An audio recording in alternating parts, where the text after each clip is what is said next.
تقریبا همه میدونم من اصالتا از سمت پدری ما لور خرم‌آباد هستیم، اما الان میام تو یک کوچک لوری صحبت بکنیم.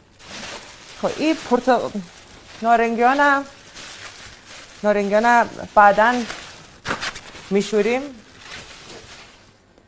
آیا ابوطالب و جان دام مدیونی او سبز هردن نشوبه و جان آقا مدیونی. البته من از سمت مادری رشتیم، مامانم یعنی رشتیه، بابام هم که لور خرم‌آباده.